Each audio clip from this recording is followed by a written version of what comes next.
Hey, what's happening, y'all? Welcome back to the Media Goose channel. It is I, the Media Goose, your friend Ryan, and the goose is loose, baby. Huh? I'm coming at you today with the first review of the Batman movies, Batman 1989. This is one of my favorite Batman movies of all time, no doubt, if not my favorite. It is, and when I say my favorite Batman movie, it's a very specific choice of words. I want to say right up front, the Christopher Nolan movies, The Dark Knight's my favorite movie ever. I almost don't even see the Christopher Nolan movies as Batman movies. Like, I understand it's Batman, but it's not Gotham. It's Batman dropped into modern day Chicago.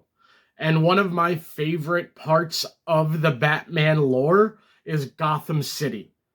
Whether it be the Batman animated series or Tim Burton's incredibly dark, gothic, and brutal Gotham. It's disgusting. The cop that the actor that they chose to cast as Lieutenant Eckhart, he's gross, and it's intentional. Most of his lines are ADR'd, which makes me think he got the part because he looked grotesque, and then they didn't like the acting performance, so they just dubbed another voice over his. But I watched a video that I highly recommend from the channel Heavy Spoilers. It's about an hour long. It's an in-depth dive into this movie. And when I'm talking about the disgusting nature of Eckhart, one of the original pitches for that scene was going to be, there was that woman of the night that approached that family. That was going to be somebody underage to further show the disgusting state of Gotham at that time.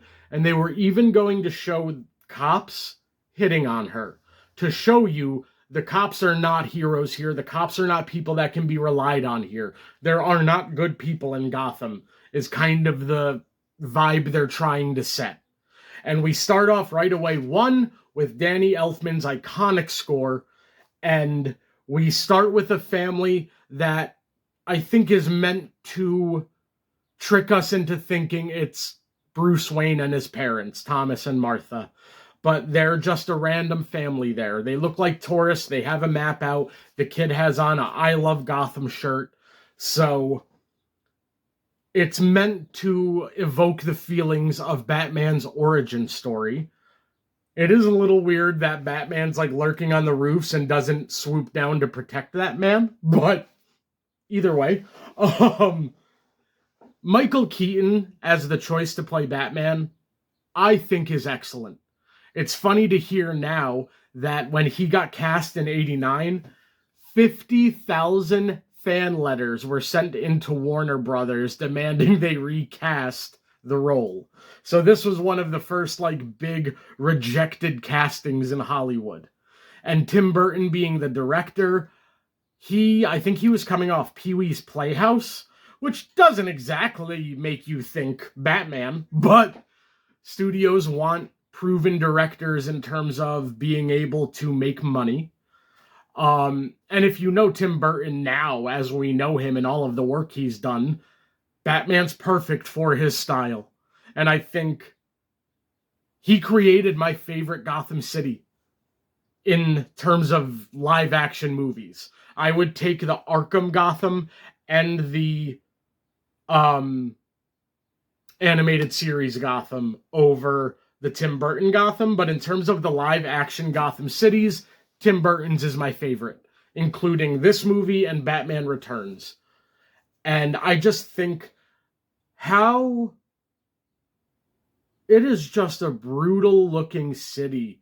It is skyscrapers, but they're indescript, and there's a lot of dark brick. And even when the credits are rolling and the bat symbol appears, it's like carved in stone. It's not the bright yellow symbol that we come to know, or that's even on the poster of this movie. It's kind of reflective of the Gotham that we find ourselves in. Just dark and kind of grotesque. And that opening scene where Batman jumps those two druggies, and I don't use that word derogatorily, that's very much what they were meant to be depicted as, homeless people that have turned to robbing people and using drugs, and they're talking about Batman as he appears and attacks them.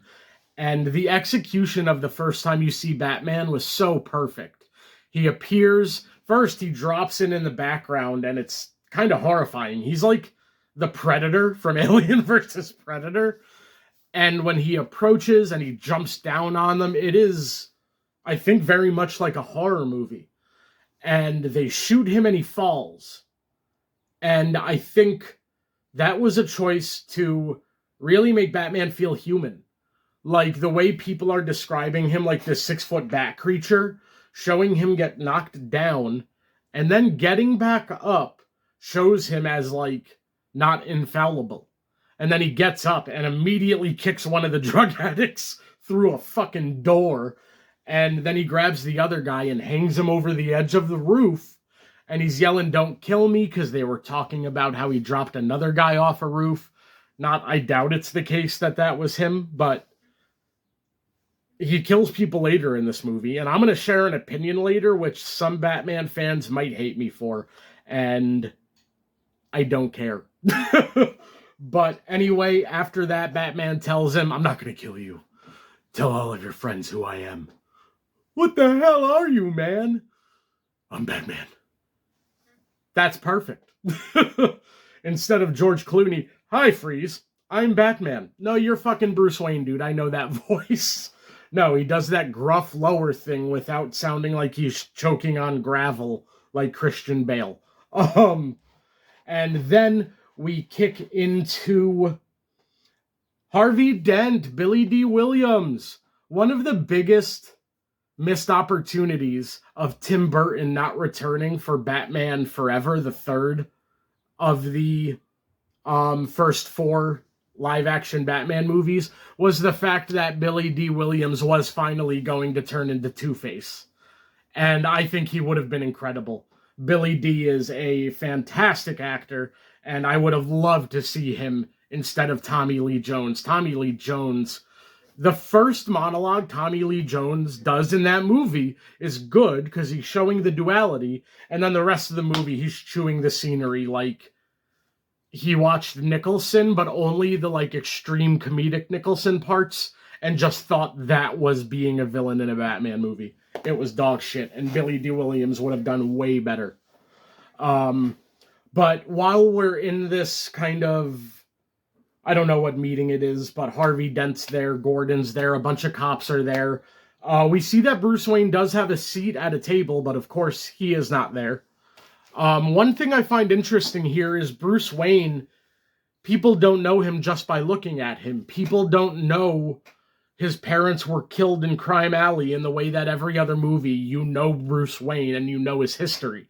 I think it adds to Michael Keaton's performance and more honestly reflects Michael Keaton's performance. Michael Keaton, I understand that Christian Bale is probably a better Batman. I might prefer Keaton. I really like the way he is out of touch with society. When him and Vicky are at opposite sides of that table, that is the distance between Bruce Wayne and society. He has no connection between, he doesn't know how to talk to people. He is completely out of touch. And when Vicky and Knox, another character I really like in this movie, he's a like side character written comedically that doesn't get to the annoying place. When they go lurking through the house and they find that room with all of the like warrior garb, I had never put together in my head that those are like Bruce Wayne's trophies from when he went around the world training. In the way that Christian Bale fucked off and like learned how to be a ninja, that room is the evidence that Michael Keaton's Batman did the same thing. And I never put that together in my head before this watch. Um, but Michael Keaton is so damn good. I find his Bruce Wayne so likable and grounded and honest and weird. And I buy that. It makes so much sense where Christian Bale plays the character Bruce Wayne. Michael Keaton is the real socially out of touch billionaire. And I really enjoy that. And man, Jack Nicholson. I can't believe I'm going to say this because I think Heath Ledger's performance as the Joker is the best acting performance of all time. Jack Nicholson's still the king of being the Joker. I put him over Heath. I put him over Joaquin Phoenix. I'm not going to mention the Joker that was in the Suicide Squad because fuck that guy, the actor that is. I kind of feel like Jack Nicholson nailed who this character is more than anybody else. And Heath, in the same way I think I mentioned already how the Christopher Nolan movies don't feel like Batman movies. They feel like it's Batman in the modern world. It's almost Iron Man-ish. Like Gotham City is not a character in the Nolan movies. It is not the animated version of Gotham. It's not like the living version of Gotham we got in the Batman. It's very muted, and Heath Ledger, while it's the greatest acting performance ever in my opinion, Jack Nicholson more captures who I find the Joker to be. And Jack Nicholson also, not for nothing, might be the greatest actor who ever lived. And I say that with full confidence. The Shining, One Flew Over the Cuckoo's Nest, everything he's ever been nominated for, as good as it get, like, it's Jack Nicholson. I don't think in the history of cinema you could have found a better actor to play the role of the Joker than Jack Nicholson. Not even Robin Williams, who, if you didn't know this, while negotiating with Jack Nicholson, they hit an impasse where they couldn't come to an agreement. And what the studio decided to do was use Robin Williams as a negotiating tactic against Jack Nicholson. So they brought in Robin Williams, had him agreed to play the Joker, just so it would get Nicholson back to the negotiating table. And it worked, because obviously Nicholson was the Joker. But because of this, 2 years later, maybe, I don't know when Batman Forever came out, I think it might be more like 5 or 6 years later, they offered Robin Williams the Riddler. And he said no, because he felt so disrespected by Warner Brothers. He, I think in 99 they reconciled with him doing a movie with that studio again, but imagine Robin Williams as the Riddler. And look, I'm a big Jim Carrey guy. I obviously love Jim Carrey. I've said before, his performance as the Grinch was one of the first moments in my life where I was like, oh, I could get paid to do this because I'm that much of a jackass. I just think Robin Williams is better than Jim Carrey in just about every way. I think he's funnier without having to be as... I don't even know how to put it. Annoying? Jim Carrey did have movies where his shtick did not work. I didn't love the Ace Ventura movies. As an adult, I like them even less. Jim Carrey is closer to Adam Sandler than Robin Williams, and that might be a hot take. But anyway, it's just wild to me that this ultimately cost us Robin Williams being the Riddler. Crazy. But, and I think the thing that makes Jack so effective is Jack Napier before the turn into the Joker. Jack and Grissom feel like two mob bosses. It feels like somebody rising up the ranks, nipping at the heels of the boss, trying to take his spot. It feels very much like a gangster film, like a noir gangster thing, more than it feels like the Joker.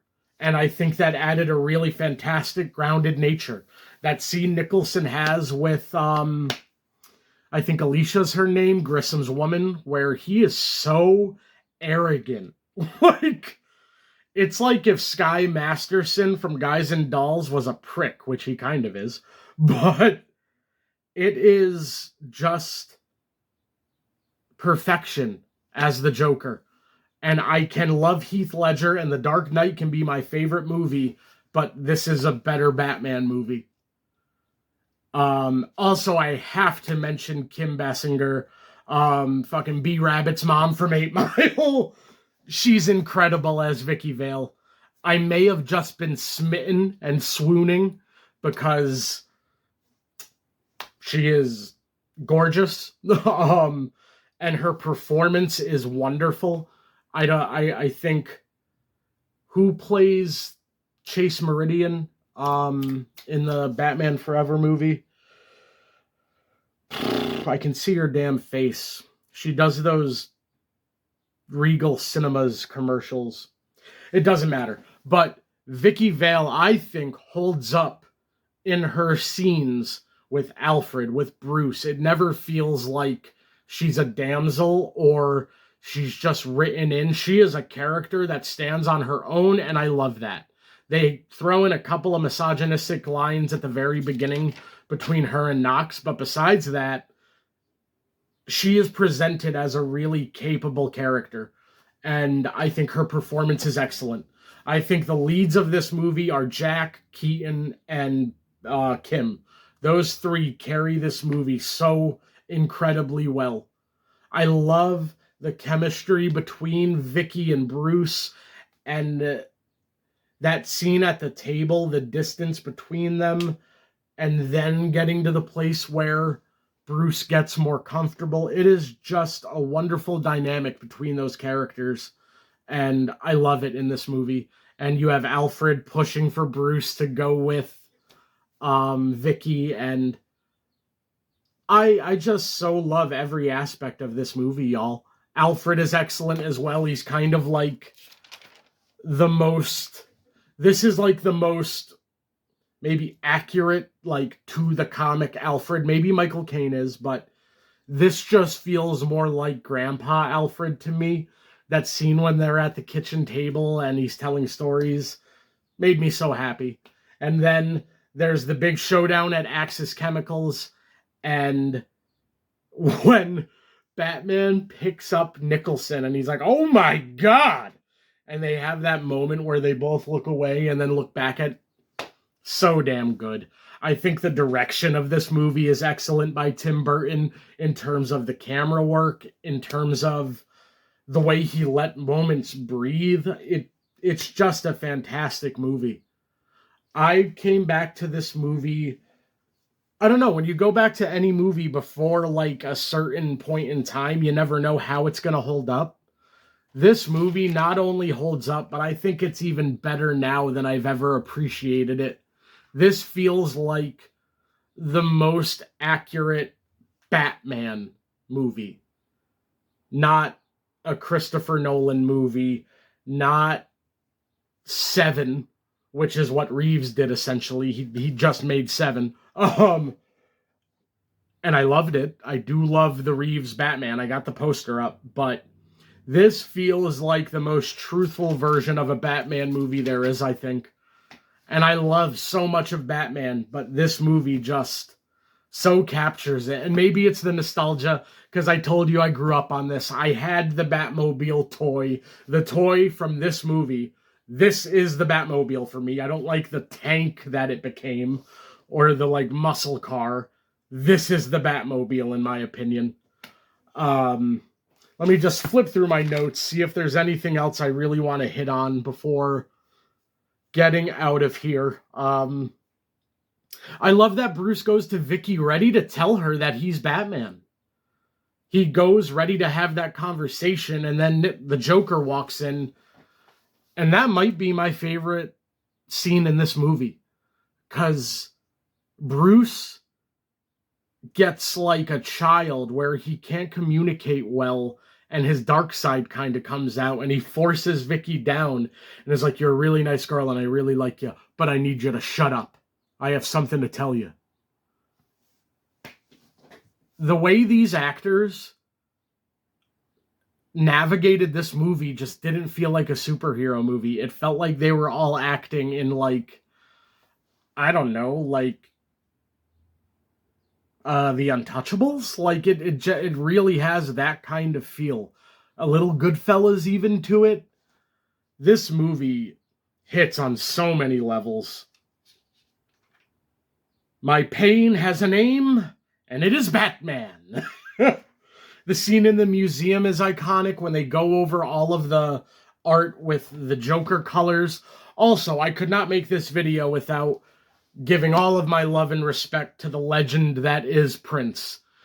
He was going to do like 1 or 2 songs and then just created an entire soundtrack because he had become that invested in the character through the research he had done. And with his soundtrack and Danny Elfman's score, I think of this as the Batman score. This theme is what plays in my head as the Batman theme. This is a damn good movie, y'all, and I may have slept on it for years, just categorizing it below the Nolan movies. I love the Nolan movies. I respect them more as movies than Batman movies. I don't know if that makes sense to anybody but me, but that's just how I feel. I just so love everything about Gotham coming to life in this movie. And then everything that happens at the church at the end is just excellent. Batman having to fight through all of Joker's goons, and there's that last one left who gives Bruce a run for his money.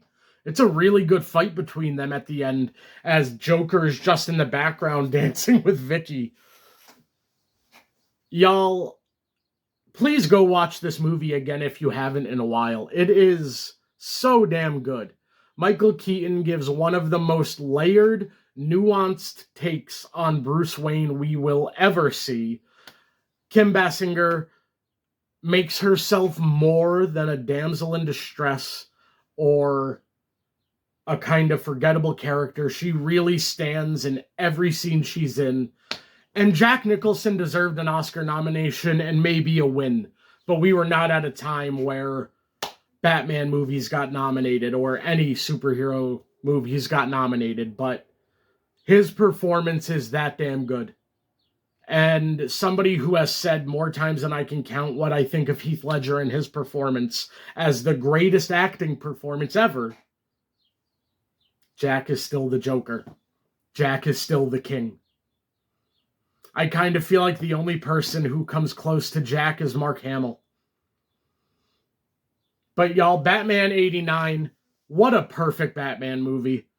There's little things you can pick at, but I just get so swept up in the nostalgic feelings of the love that I had for this movie as a kid, watching it over and over, having to rewind the VHS to watch it again, playing with the toys. Batman 89, I don't know if there's a better Batman movie than this, but I'm going to review them all, so we'll find out. So y'all, thank you so much for watching the video today. Do me a favor, hit like if you're still here. Comment down below how you think this movie still holds up in 2026 versus your older opinions of it. Let me know what you think. Is Jack Nicholson still the king of the Joker, or am I wrong, and is it Heath?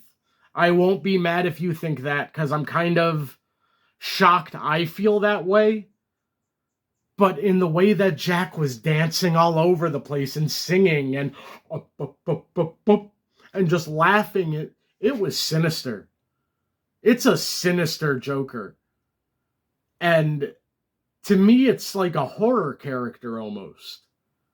But because he's laughing and goofy and it's a Batman movie, it doesn't get perceived that way. But the psychological damage that Nicholson shows in this role is insane. And I almost wish he survived. Imagine if he was in Batman Returns. Whoo! Could have been crazy. But y'all, thank you for hanging out today. I am going to get out of here. I think I got to go watch Batman Returns now. Because the Batman itch, it's not itched. I still got it. So I think it's time to jump right into Batman Returns. Keep your eye on the channel. That review will be up any day now. Thank you for hanging out today. The goose is out.